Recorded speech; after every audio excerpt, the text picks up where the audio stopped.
not an artificially made up, then sweetened, colorized, and everything else food. So many vets feel that they don't have the interest or the qualification to talk about nutrition. You know, you could save huge amounts on your vet bills. The number of visits to the vet, I mean, that's 6 prescription diets already resolved by starting with a healthier diet. So yeah, the cat crack, as I call it. How often should you flea and worm your cat? Never. The consumer is very, very confused. We have veterinarians recommending vegan diets for dogs. We have veterinarians recommending veterinary prescription diets. We have insect diets. And we have people extremely highly decorated, like yourself, advocating for raw diets. Why should we feed our dogs and cats a raw diet? Okay. Wow, you're absolutely right. The confusion reigns. There is so many reasons behind that. Okay. And I think before we go into any of those, we need to reflect upon what we're learning for our own health, especially in the last 4 years or so. Okay. Since we all had a bit of a health scare, strangely enough.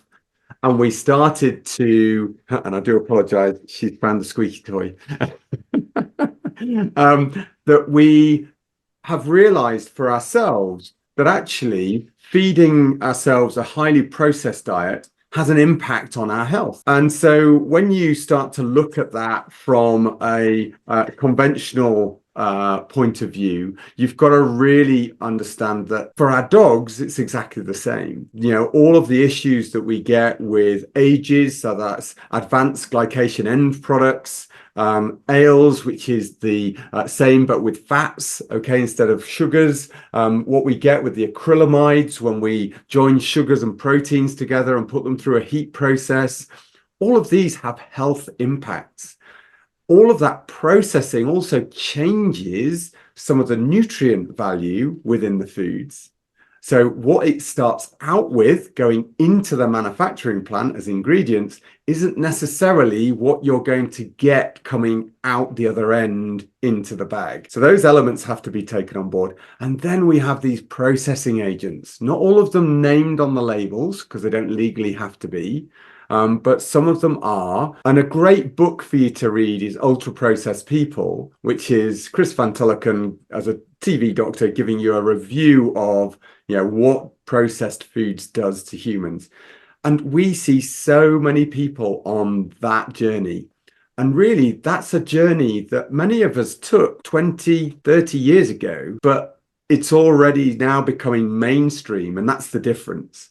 And really, raw is trying to reflect lowering the level of processing that's going on in the food, so that we're getting back to the roots of real food, not an artificially made up, then sweetened, colorized, and everything else food, but something that truly has the base requirements for good nutrition in them, without them having all of those ages and ales and everything else that causes health impact and issues. So that's number one, differentiating high processed or ultra high processed foods versus low processed foods and what's going on. Now, don't get me wrong, just mincing the food is a form of processing. So we can't say no processed foods unless you're taking the bunny rabbit and feeding it to your dog without doing anything. But we're talking low processed foods. The next part, why are people advocating vegan diets or ultra, or vegetarian diets or insect diets?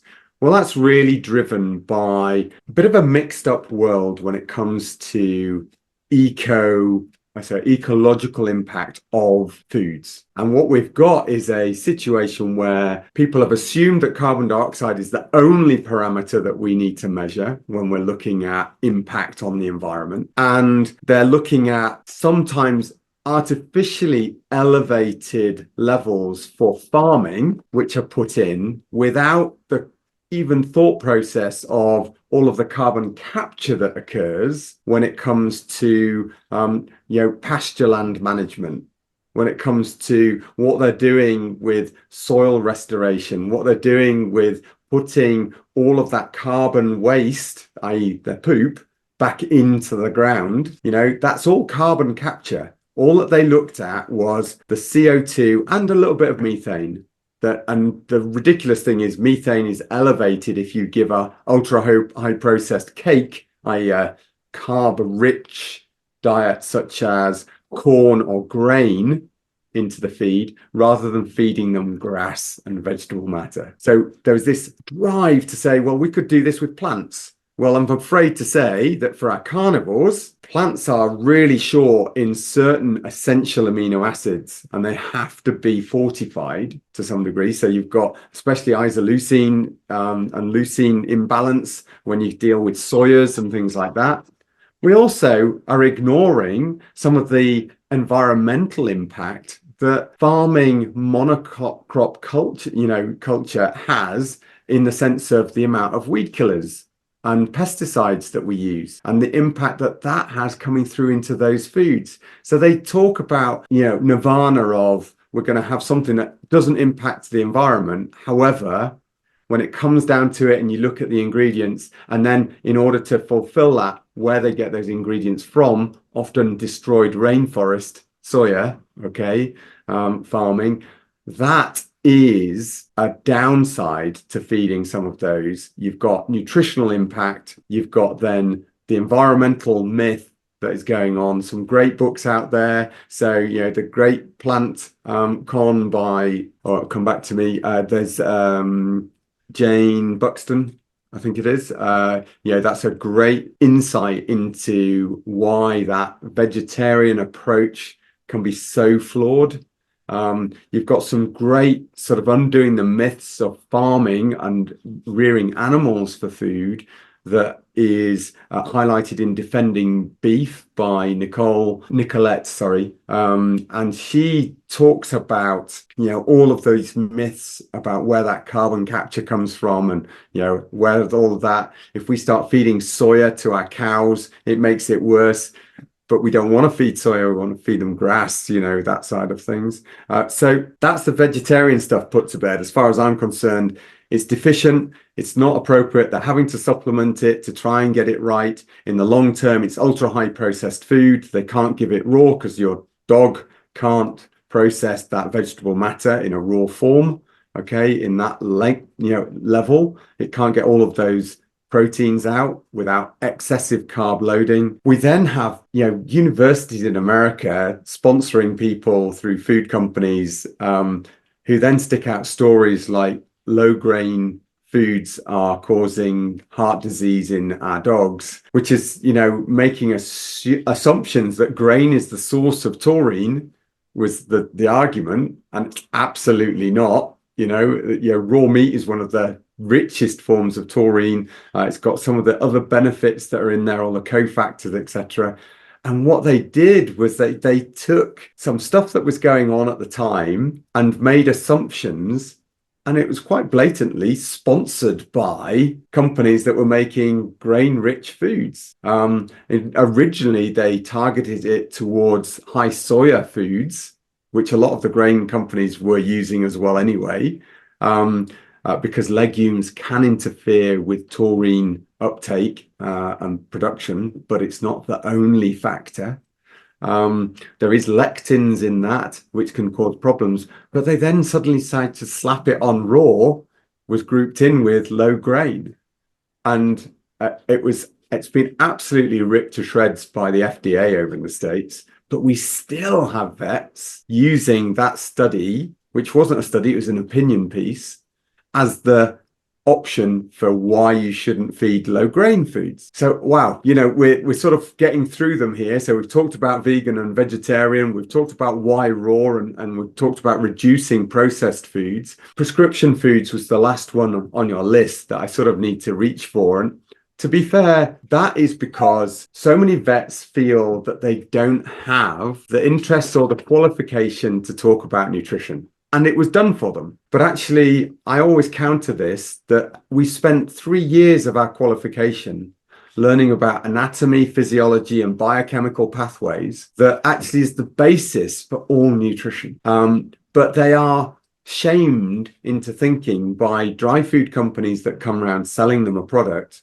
that they have come up with the greatest resolution to disease dietary-wise, by this diet in a bag. But as my great friend Connor often says, all of the studies that they produce are often studies of deficiency, not studies of optimizing nutrition. So, it's no great shakes that all of a sudden you add omega-3s to a diet and you can improve the skin and then you call it a derm diet. Well, why aren't you adding that appropriate level of omega-3 to every diet? Because actually the ratios that our dogs and cats should have of EPA and DHA is literally 10 times the tolerated levels that FEDIAF and AFCO allow. So, looking at a lot of those prescription diets, I would hold up and say, I can treat any of those diseases with a raw food diet and appropriate tweaks, hands down, as well as you can with the prescription diets. Just take some effort.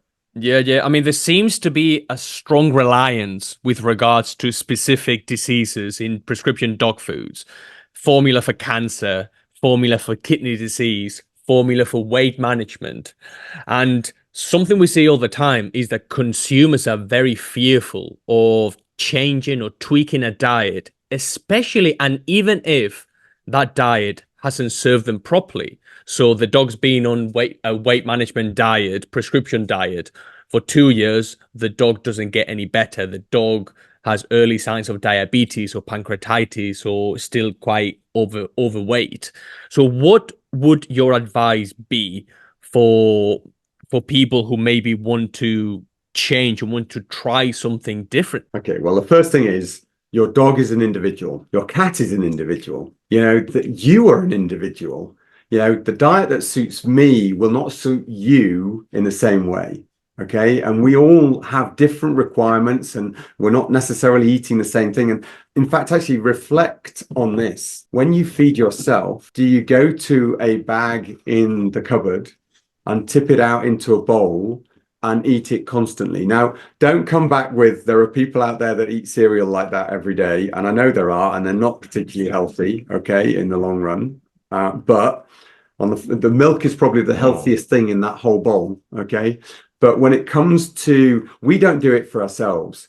And unfortunately, it's become a great marketing spin to pretend that that is a complete diet in the bag, simply there on the back of our lovely 80s, I want it done for me and I want it now ethos. You're too young for that. But, from my era, that's, we got to know that people just purchased their lifestyle rather than actually worked for it or thought it through. They wanted something there. And that's really where kibble really emerged. It was a convenience diet. And actually owning a pet isn't a convenience. Owning a pet is a massive relationship. It's a thing that you've got to think about how you actually bring that relationship to life by actually taking a little bit of care with what you're feeding. You could save huge amounts on your vet bills, the number of visits to the vet. Data is out there to show that that's the case. You can make your dog and cat happier, more fulfilled with the food that they're eating. Their behavior changes, they improve around that meal. It's almost like bringing the family back to the dining table rather than just eating in front of the TV.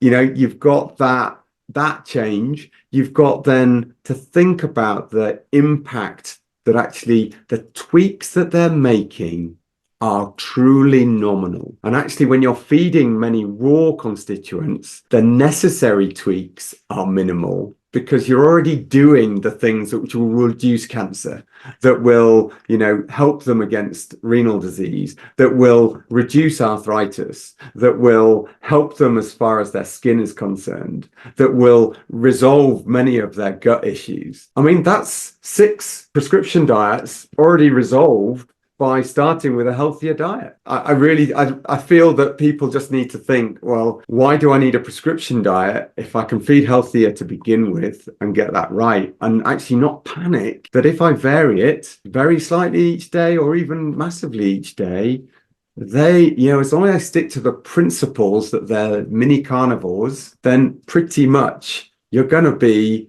on the right lines. And let's face it, we can't be that far off the mark if we've managed to get millions upon millions of children into adulthood year after year. Yeah. Okay. Yeah. Absolutely. And I I'm mean, sure you don't have a little white coated nutritionist that walks down the supermarket aisle with you saying, you shouldn't have that, Sam. That's not what you should be putting in your basket. You know, we might see the odd TV program that pretends to say that, but actually 99.9% of us just walk down the supermarket aisle and go, do you know what? I'll have some of that. And if we've read a book, we might go, I'm not going to have the high processed stuff. I'm going to go for some normal food, but we won't balance our dinner every single day.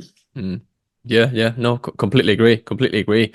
I mean, yeah, there seems to be even now an explosion of gut sensitivities and stomach issues in dogs, and this is something that we see every day. Or do you have any food friendly for a sensitive stomach? Sensitive stomach dog food. My dog has a sensitive tummy. What would the best dog food for a sensitive stomach be? So, look, when you're dealing with sensitivities like that, the issues that you often have are modern living, high processed stuff. You know, we see that in people too. We've got an explosion of people with sensitive stomachs, with gut upsets, with issues around their own eating, where they're eating high processed dinners, which is why there's been such a sea change because of that level. You know, we see, you know, how many adverts do you see now for probiotics? You know, how many adverts do you see about, you know, little tweaks that you can make to your thing, you know, whether you're using the Zoe app and you're changing some levels of your sugars, etc., that you're taking, you know. So really, the key is if your dog's got sensitivities, there's probably something in its lifestyle that is causing some problems down the line. They're causing inflammation. The seat of all disease is within the gut and gut inflammation. So actually calming, sealing and healing the gut by giving it real foods to go for and, you know, being able to settle that stomach is really a way forward. That's a simplicity. Just say, okay, I'm going to, for 2 weeks, I'm going to simplify the food. I'm going to come away from ultra processed food and I'm going to revisit how my dog is just on that, nothing else, because it's not 99% of the time, not an allergy. Lots of people will label it as that, but actually it's either a intolerance, which is the most common, i.e. we're feeding the wrong thing to a dog's gut that can't cope with that and has to deal with it in so many different ways that the bacteria tend to overgrow and there's not necessarily the right absorption of stuff, so we get upset tummies. The next most common thing is hypersensitivities. So there's chemicals, there's ingredients in there that are actually attacking the wall of the gut, you know, stripping away the glycocalyx, which is on top of the microvilli, which are like fingers on the gut lining, which are on top of villi, which are the bigger fingers, like the hands, if you like, that are all waving in the gut away. So if you take off that glycocalyx layer with some of the gower gums and those, you know, what we call emulsifiers, which are actually bacterial slimes, but are really disruptive to that glycocalyx, you totally change the absorption that the gut can have of nutrients, and you actually increase the inflammation that is occurring in that gut. And that's just by those two processing agents that we often see in many canned gelling agents that's out there. So I would say if you're seeing dogs with sensitivities, the first thing to do, give your dog a 2-week trial. Look, if you don't want raw, low processed food can include gently cooked. You know, if you really can't abide putting something raw into the dish, but it just means gently cooked, strip it back, make sure that you're at least on 80% meats, which is organs, you know, meat material. It may even include sort of gristles and sinews and things like that. Okay. And we can talk more about that, proportions for somebody who wants to do raw. But go for that sort of levels. You can add bone broths in if you're gently cooking, those side of things. They all will help to seal and heal the gut. And then any vegetable matter, you need it to be low GI. So if you've low glycemic index, that stands for. So basically, not highly refined starches, not sort of rice and sugary grains and things like that, and flours, as in bread flour, that side of things. Excuse me one moment. It's okay. Just behave, you guys. So they always are worried when I'm talking to somebody. They always want to get a word in just to say that they're here too. Usually, I've tired them out before Raw Pet Medics, and so they're fast asleep by the time I go live. But this is a Wednesday, and they're saying this isn't usual. So yeah, we're looking for low glycemic index vegetable matter. So that might be some greens. It may even be fermented veg. It may be some beetroots and things like that. Weirdly enough, high fiber foods, pumpkin, butternut squash. If you really want to go to town and do that, that's absolutely fine. But I would just say, don't go with grains and rice and flour and stuff like that to make up the rest of the diet. Great. I mean, you've just been talking about vegetables in a dog's diet. Are they important? I mean, this is something that, again, we see all the time. How much veg should you give a dog?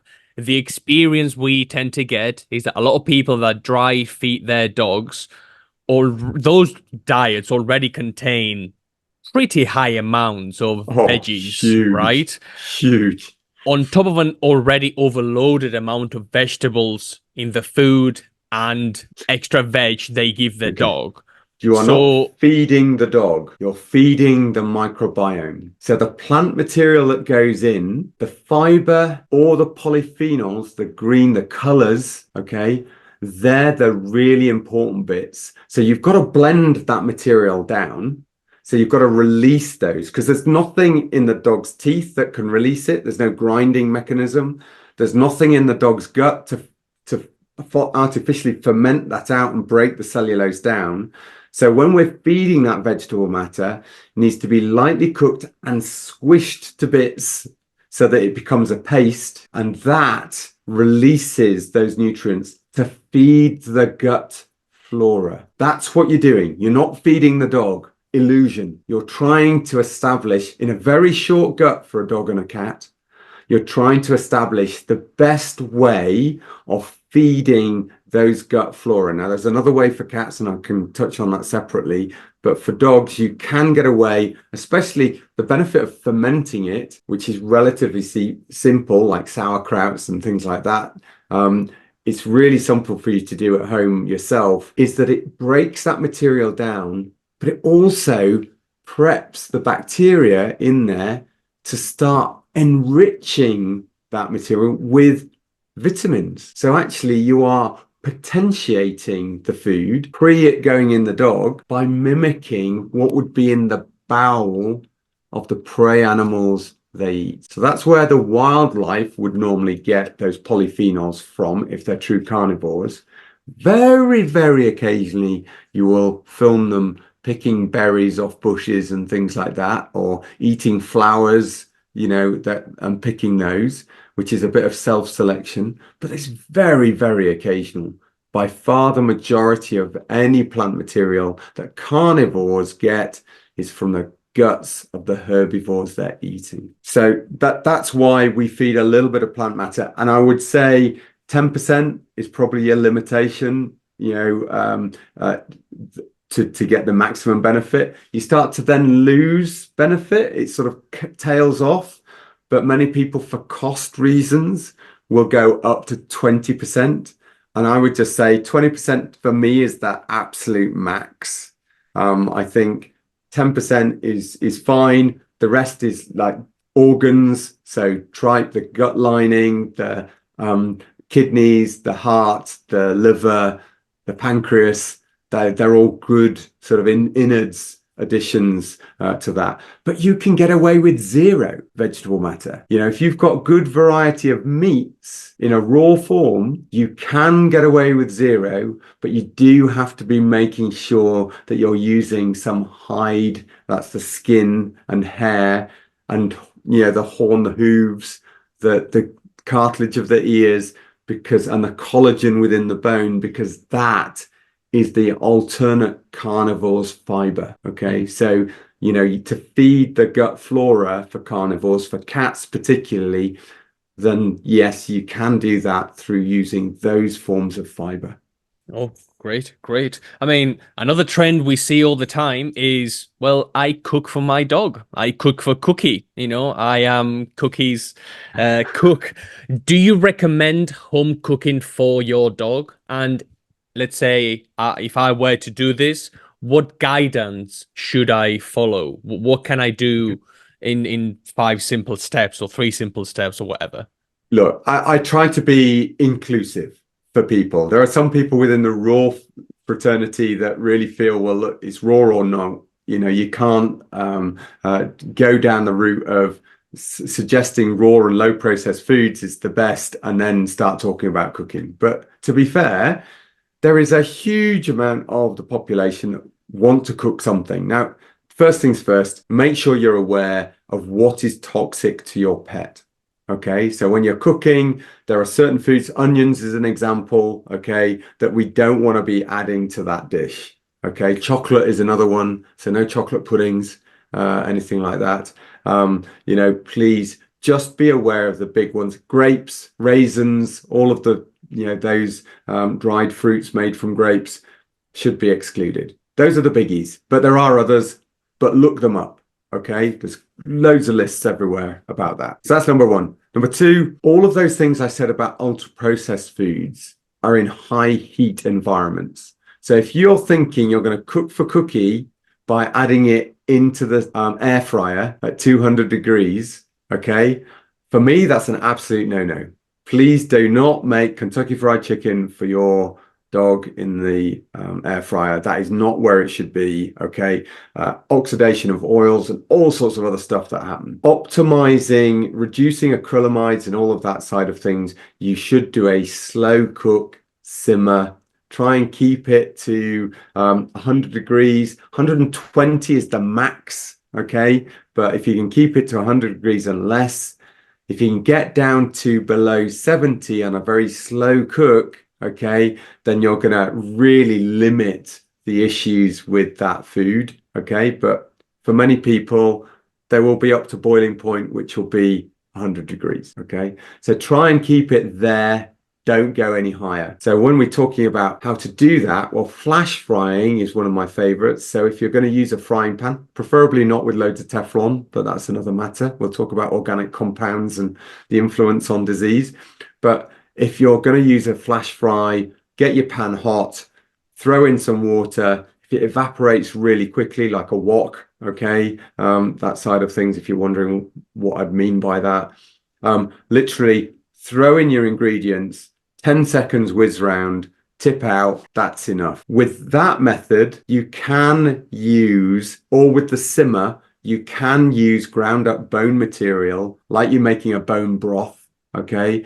You can use that in there as long as they're small pieces, because they will break down. The collagen that makes up the majority of the bone will break down in that cooking process and will be fine. And in the flash fry, it's not cooked enough to set the bone, making it indigestible.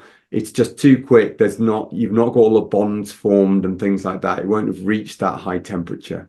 So you'll just have stuff on the outside. The rest is going to be fine to be digested. But what you won't be able to do with cooking is truly feed a rack of ribs or a whole chicken or a thigh or a wing or a leg bone, because you just will have made that bone too brittle, too hard. Whereas in a raw form, they can really get to grips with chewing through that with the meat around it, and it still be absolutely safe in the stomach, because as I said earlier, the majority of bone is a protein called collagen, and the stomach is lined up to digest that. The mineralization is going to very quickly be washed out in the stomach acid, and you get a breakdown of that bone. So when you're feeding raw to your dogs and cats, you don't see little mouse skeletons coming out the back end of a cat. The cat poop is the cat poop. It's still,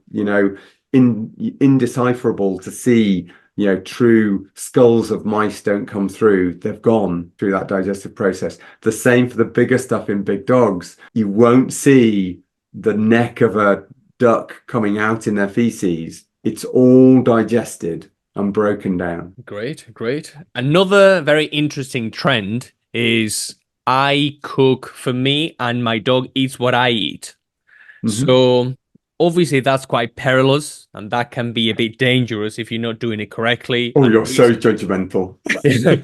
and whenever we have conversations with people, they don't feed the dogs any bone, for example. They don't feed the dogs any offal. They don't feed the dogs any liver. They don't feed the dogs anything that the dog absolutely needs. So what human foods could my dog eat safely and regularly, in your opinion? Well, they can eat all of the meats. Okay, pretty much. You've got to be a wee bit careful. I mentioned earlier about legumes, so all of the soyas through the peas and beans, because the lectins can irritate the gut. And, we often talk about flatulence in humans when we talk about beans. Well, that's partly because you've got a lot of gut irritation with the lectins, followed by a lot of the gut flora going haywire on the processing of the carbs that are within those beans, which are effectively seeds, okay, going through the gut. So you've got to think, look, these are carnivores. They're not little humans. So, of course, the meat portions of what we have, they could eat quite happily.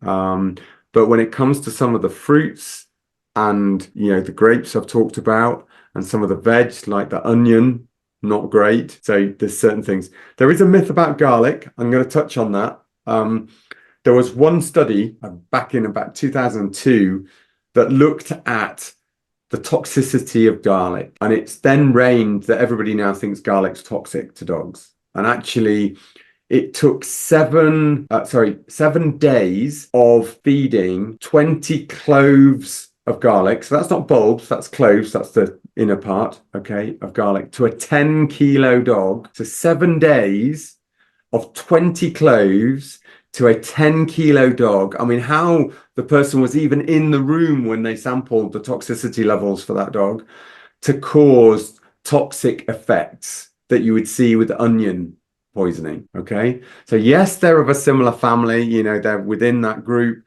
but are they the same? No. Is the toxicity less? Yes. If you're feeding a clove of garlic to a 20-kilo dog, that's more than enough to have some great health benefits for them and is nowhere near toxic, okay? Right. And then I challenge you to live with a dog that you're feeding more than that. Great. Unless you're the other side of the channel, and then you're probably meh. Yeah, I suppose. Let's talk about doggy breath. If my dog's breath smells bad, what could it mean? How can I find out more about this? Wow. Okay, so dog's breath. First things first, teeth. Okay, dental health is so important. So the first thing you want to look at is just lift the lip, look at the gum line. Is it nice and pink? Is there any discoloration of the teeth? Are they all good for what they should be? And they've now settled down. I'm not going to disturb them and use them as dummies to show you what that should look like. I was tempted, but so you're looking at, are the teeth white? Is there a nice tight junction between the gum and the teeth? Look all the way to the very back teeth. If you've got your dogs trained, or your cats even, they will tolerate this. Okay, there is a way to get in and lift the lips. You don't need to rip their mouths open, just lift the lips and have a look. Okay, quite a distinct smell for bad teeth, but it is certainly the first thing I would look at with bad breath. The second thing that I would consider is, are they getting enough fiber? And it comes back to your previous question about, can I feed my dogs human food?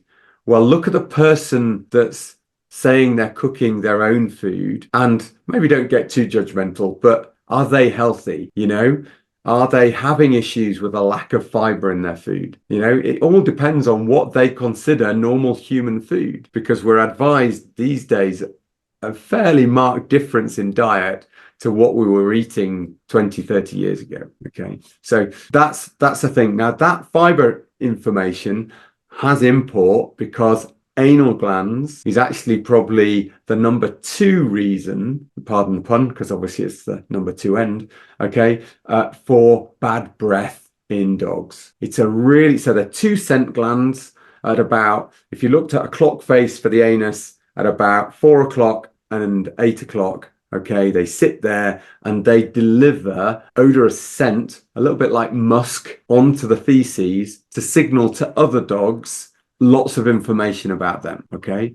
Now, if those glands, they normally sit in the nice muscular ring of the anus. If those glands aren't emptied by good fibrous matter passing out, so fibrous matter can be fur, skin, sinew, all of that side of things, but it could all, and bone material, collagen is in there as well, then actually they don't empty properly and they can overfill. And what that can mean is they can then herniate outside of the muscular ring and not empty properly. The other side is if you've got dogs on high processed diets and they're overly fat, the fat is cushioning that feces away from the glands, therefore not allowing the glands to empty properly. And then the last one is that actually, because of breeding, the conformation of whether those glands even were to begin with inside that muscular ring can be affected. So we have some breeds that are predisposed to having anal gland issues like Labradors, okay, in certain breed lines that can have that compounded. So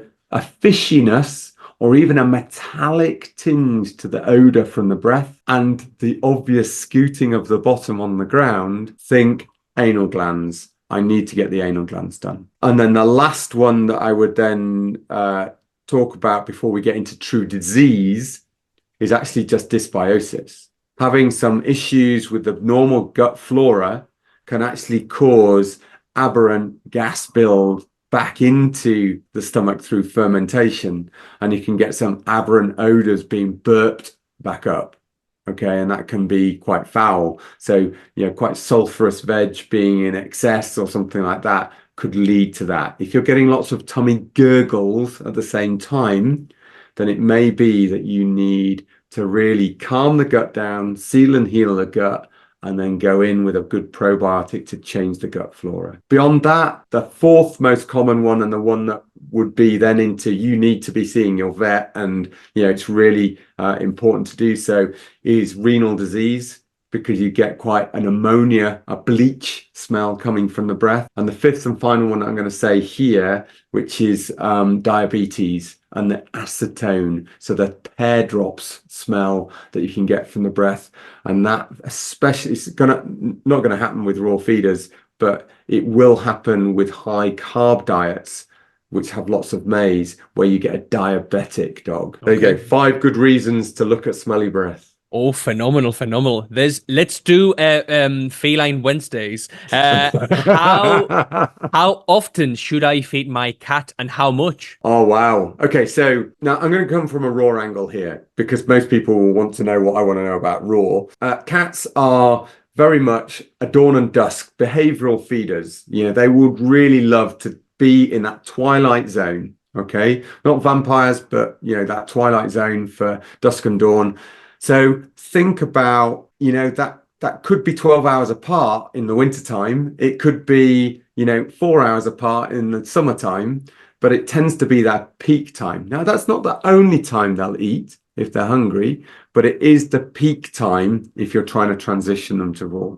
And that's more than enough for any good cat. As long as you're obtaining around 2 to 3% of their body weight of a good variety of meats through the month, then so each day 2 to 3% of their body weight is what you'd feed them, then they will be fine with that. Okay, that's more than enough. And that dusk and dawn, that's good.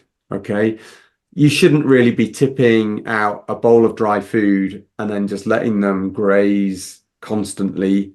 There's a thing called apoptosis, which is actually the body's built to have a rest period from digestion, and actually will go through a housekeeping phase. So it goes through while it's eaten, a digestion phase and it's a build phase and it's doing crazy things like making loads of new cells and dealing with all of the energy and stuff that has just been delivered to it. And if you constantly do that day in, day out through constant feeding, mouse-sized meals every single hour, okay, you'll have not only an obese cat, but you'll also have an issue where the body hasn't had time to do its housekeeping. It will be really dirty inside. And what I mean by that is all the cells that went slightly wrong when they started to reproduce, or all of the cells that got slightly damaged by the volatile organic compounds in your house, the stuff that's outside as they walk down the street, the weed killer that the council put down on the footpaths, anything that's caused oxidation or oxidative damage to cells, those cells haven't had time for somebody to come along and go, you're damaged, I need to take you down and replace you with something healthy. So we call that apoptosis. Okay, it's the house cleaning phase, and we do that when we're in a fast stage. So when we're fasting, when we're not eating, that is a brilliant time for us to do that housekeeping. And so you're going to be far healthier in that. So we see that in humans. We talk about, so some people did the 5-2 diet, which is 5 days on eating, 2 days total fast. Wow, some people crazy at the end of that 2 days.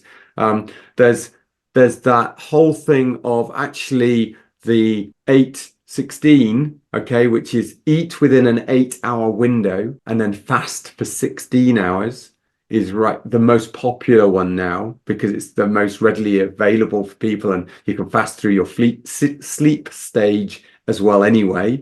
For some people, I mean, there's some great religious backing for some of this as well. That people will go through Ramadan doing these fast stages through the daytime, and then just eat at certain times of night. And actually, that's got some massive health benefits. There's various religions where they will have whole fasts within certain times of the month. They'll go through from Shrove Tuesday, where they'll suddenly pig out, and then they'll go through a whole, no, I've got to fast now till Easter. Okay, so I'm going to really restrict my diet. So, there's reasons, there's health reasonings behind why to do some of this, as well as because it does make you feel different, make you mentally different. So we should be doing the same things, not in extremis, but the same things for our pets by limiting when we're feeding, the window in which we feed them. And then mouse-sized meals, which is something that I stole from you.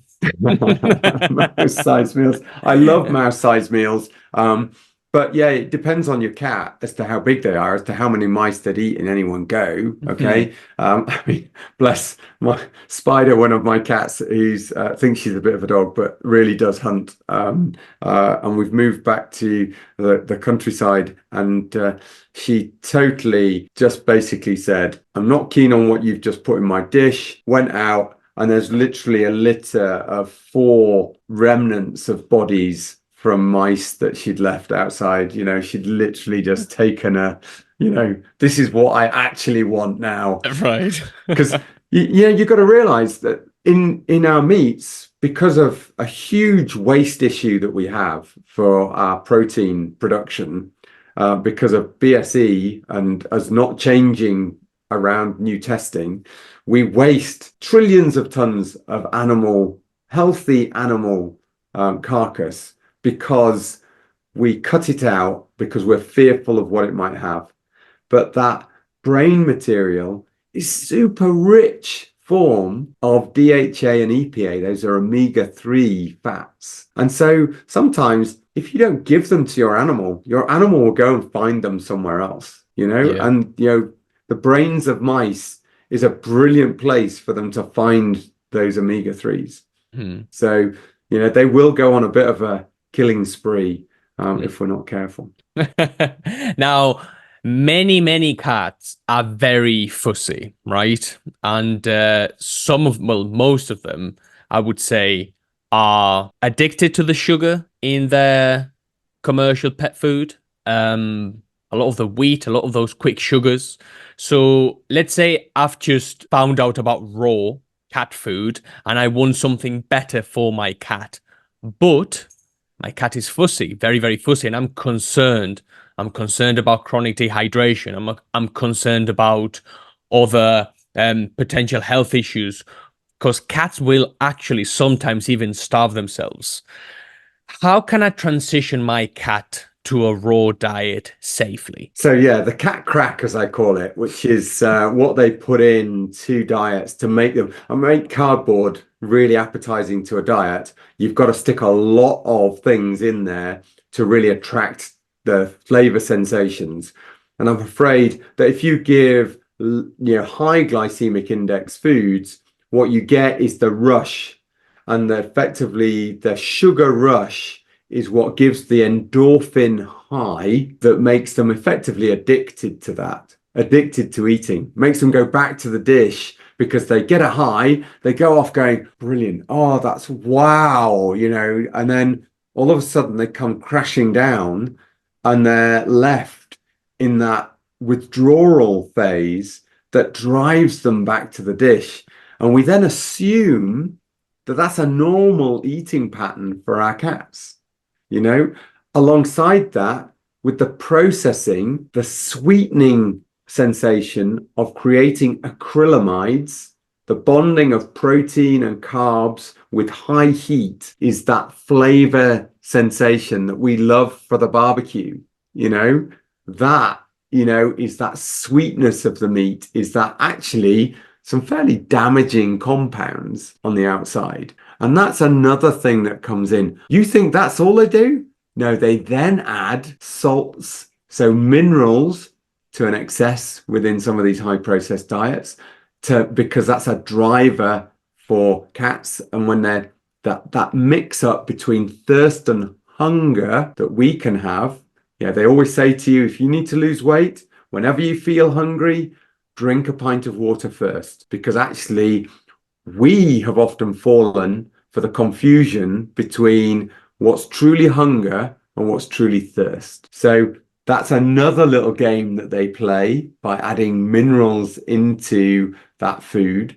So all of that combination that you can have that makes them then addicted to that food, which is a great marketing ploy for you to sell that food over and over again, which means with any addict, making them go cold turkey will often mean you either have to give them a long period where they're total abstinence, and then you risk, as you say, especially if they've been on a high processed food, fatty liver syndrome in cats, to you just being panicked that they're just not eating because they're in withdrawal.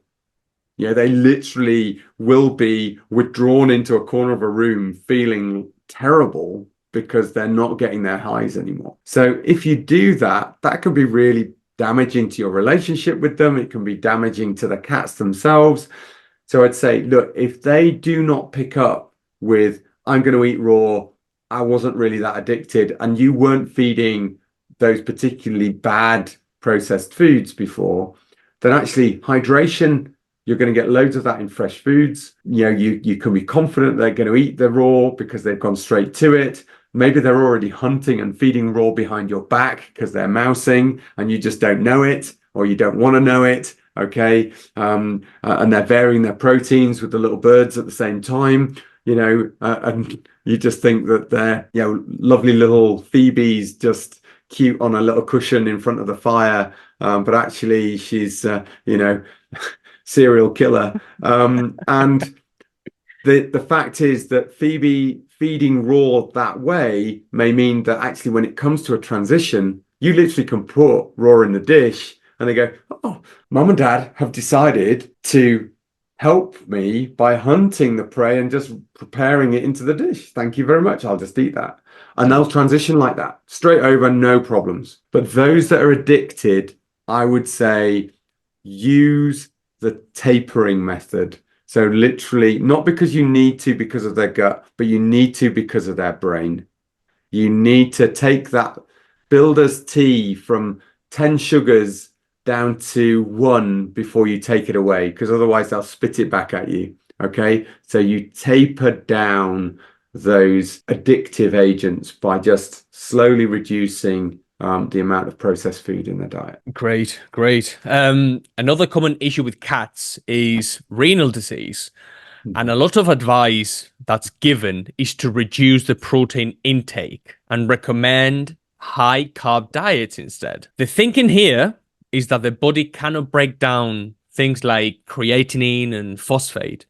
And so a sharp reduction of overall protein intake is what's needed here. What would be the best renal diet for a cat? Some considerations here. Okay, so some considerations. The first thing is that original data for creating a renal diet, which was low protein, high carb, was 1958, I think it was, thereabouts. Okay, and that's what they thought. Oh, well, blood urea nitrogen. So basically, the ammonia buildup is when you cleave the protein and you produce ammonia, and the rest creates, building blocks for other proteins, etc. And you've got, this spare ammonia that then floats off and has to be detoxed by the liver into urea and then got rid of through the kidneys, and that builds up. And that's the thing that causes a problem. So the thing that they thought, how can I reduce the nitrogen within the food? I'll reduce the protein, okay, because there's no nitrogen in carbs. Total mistake. And actually, again, in about 2007, there was a paper released saying what we've done is that in an effort to reduce the waste nitrogen in these renal patients, we have actually started to starve these patients to death. So you suddenly see a point where they start stripping away their muscle mass, stripping away so instead of using their food bowl to provide their protein, they look to their own muscle mass to provide their protein. So you're not actually doing anything other than making them lose weight. You ended up with these skeletally thin renal cats because we totally disrupted how they could make protein within their system. And so what we say now, and is actually out there, but unfortunately the companies that did the original diets are still sticking with quite often that it's a lower protein. And the veterinary profession has been so slow to pick up on this because the paper is now, well, that's 15 years old plus. They should be changing with the science. It's the quality of the protein that matters. And actually, to preserve life, if you give quality protein that you can assimilate, that means you can break it down and actually plug it straight back into cells and building blocks in the body, then you're going to produce less waste. If you put it through a high heat processing, you change the structure of the protein of the, and the amino acids, and you actually create a situation where the body goes, I can't assimilate that. I can't use it. The only thing I can do with it is chuck it on the fire and make energy out of it. So you actually, and how do they make energy out of protein? They cut the nitrogen off the molecule and build up nitrogen. So you need to come away from processed protein and you need to give them quality protein in good variety that they can utilize. And that's how you can keep blood urea nitrogen controlled as a waste product with raw food. So that is why, so things have changed. We know you need to give cats protein, okay? You need to give them quality protein and you need to give them enough so they're not losing muscle mass. So monitor the muscle mass of those renal cats. Phosphates, slightly different, but again, we know phosphates are really important for an energy molecule called ATP. So when we go from a diphosphate to a triphosphate, that's a molecule that's then rich with energy, drives your mitochondria, can then split off the phosphorus back to ADP that releases a load of energy to drive the metabolism of the cell. So phosphorus is needed within our system. However, what has happened is that there isn't a good way of our vitamin D levels when we've got renal disease modulating the calcium to phosphorus ratios and how it's absorbed, what's absorbed from the gut, what's not, what's coming in from the bone, how the bone is balanced, how much phosphorus is kicked out by the kidneys, how much calcium is kicked out by the kidneys.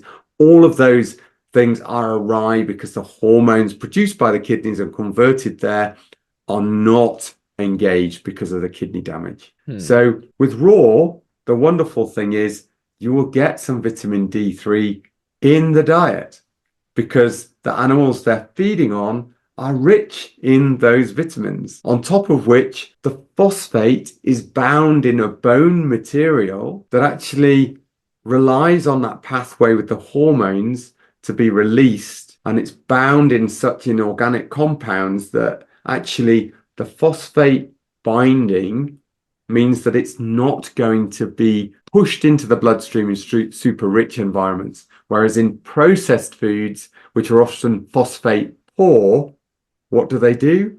They put a chemical into the food, which is an inorganic compound, which basically, when it goes into a solution, uses diffusion, okay, and basically osmosis to drive it across the membrane in the gut. And so you can peak absorption of phosphates without any hormonal influence whatsoever. And you suddenly end up with phosphate excesses because of that inorganic compound. And that's why we then, strangely, suddenly have to start sticking in phosphate binders to block that inorganic phosphate passing across into the bloodstream. So it's all mixed up. If you just thought, well, what are the underlying reasons? Then actually, this is why I said to you earlier, you can, with raw food feeding, overcome so many of the disease processes by just feeding them a good raw diet. The cheapest forms of medicine are eating well and exercising. For humans, it has to be the same in pets. It has to be the same in pets. Yeah, and that's not extreme exercising either. For those people that suddenly panicked at that, that's movement. That purposeful movement is actually the building block to health. Okay, before extreme exercise, and extreme exercise is in very short periods. So HIIT sort of exercising, not running marathons every day. Okay, and putting yourself through stress. So for those people that are panicking there, when you said the only ways to get healthy is eat well and to exercise, that could be, going for a gentle walk down to the shops. It could be, getting yourself out into the woodlands and appreciating nature. So beneficial. Absolutely. Absolutely. To finish off, how often should I flea and worm my dog or cat? Should I sign up for a subscription, a monthly one, or how often should this be done? How often should you flea and worm your cat? Never. I think from a point of view of test first. Modern life has changed what their exposure levels is and how they cope. So for worming, you can do worm egg counts. Okay, so there's wormcount.com, there's FechLab, there's a number of places you can just literally go online and sign up to. Some of your pet stores will do it. Some of your vets will do it in-house. So you can engage with testing the feces. And if they have a level above 20 eggs per gram, then they may need treating. And at that point, you can make a decision whether that's conventional or herbal. You can go down that route, but test first. If it's less than 20 eggs per gram, then you might want to retest a joint sample. So do 3 consecutive days, mix them together and retest maybe 2 weeks later, and then see. And if that level is still really low, don't panic. Just then retest down the line. Okay. If they're negative, if there's 0 egg counts altogether, you don't need to do anything. You can literally say, okay, I'm going to start this journey. I'm going to test now. I'm going to test again in a month. Do that for 3 consecutive months. If they're negative, move just to once a quarter, do a test. If they continue to be negative, you can continue either quarterly or every 6 months, depending on whether you've got young children in the house, whether you've got young puppies introduced into the house, whether you've got young kittens in the house, or you've got elderly or infirm. They may, people, you might want to increase the frequency, so keep it up to every quarter. If you've got none of that and you're healthy individuals and they've always been zeros, for the last year, you might want to cut down to 6 monthly. But it's about understanding the nuances of testing. Simply test. If they're negative, Why are you throwing anything into the body to treat something that's not there? Okay, so that's the number one for worms. Number two for fleas, get a fine-tooth comb them through, particularly check over the tail base. Okay, very simple thing I'll give you here free of charge. When you comb them through, if there's any little dirt, okay, sprinkle it onto some white tissue, sprinkle over some water, and then carry on combing. If you folded the tissue over while you're combing through and still looking, if you go back to the tissue and there's little red streaks, like the chromatophore paper that you used to do with ink, you know, and you used to put some water on afterwards and it'll make those beautiful ink patterns and things like that. If that's done with blood, then that's the red that's coming through. That's flea dirt. Okay, fine. Then you're back to, okay, there's fleas, I need to treat. Or you'll see a live one wriggling around. Okay, if you do find that, put them in a sandwich bag that's a Ziploc. Okay, take it to your vets. They can check which type of flea it is. Have they got it from the local hedgehog? In which case, it's not going to survive on your cat or dog. Okay. Or your local rabbit, the same? Or is it a cat flea or a dog flea, in which case there is a possibility that 90% of that cycle is in your carpets and that there's a bigger issue than just the fleas on your cat or dog. Okay, so so that's the flea test. Look at the feces. If it's red, definitely that's flea dirt.